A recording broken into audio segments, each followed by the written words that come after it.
7 years, you hear over and over again, that there's 30,000 deaths per year from the flu, 30,000 deaths per year from the flu, as if that was some given fact, like the sun rises in the east and sets in the west. Well, in a normal flu, where did they get that number? Where did they get that estimate of 36,000 deaths per year, that the media reports this over and over again as if it were fact? Well, the truth of the matter is that this number came from a study that was published in JAMA in 2003 that was used as a statistical model to estimate the number of deaths over 9 flu seasons from 1990 to 1999.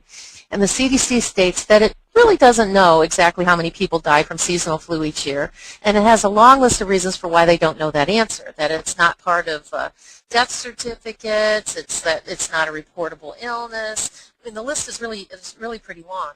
Even though, after I actually even put this recording together, and when we did it in the studio, I actually recorded an addendum, because about 2 weeks after this this was ready to go to press, the CDC did come out with a paper that says, we've looked at this and we've actually decided that on any given flu season, the annual number of deaths can be anywhere from 3,500 to 44,000. That CDC representatives actually were quoted as saying is a worthless number because it doesn't really mean anything.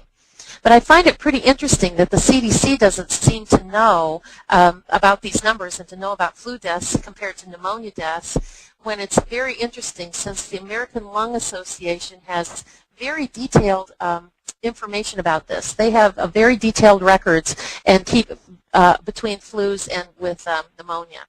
And in fact, the CDC's, the American Lung Society's Trends in Pneumonia and Influenza Morbidity and Mortality Report comes out about every 2 to 3 years, and the most recent edition came out in April of 2010. And what it said in their report, and you can see here on your screen, that from 1999 to 2006, those were the number of actual cases of influenza deaths each one of those years. Which means, whoops, I went too forward there. Which actually means that on average there were about 1,200 cases of influenza death per year. Now 1,200 is a far cry from 36,000.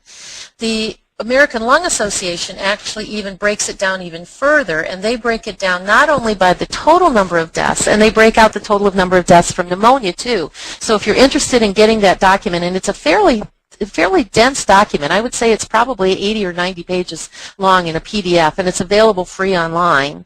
It actually breaks out also the number of deaths caused by pneumonia, and it breaks it out just like this table that you see in front of you in terms of age group. So from 1999 to 2006, if you look at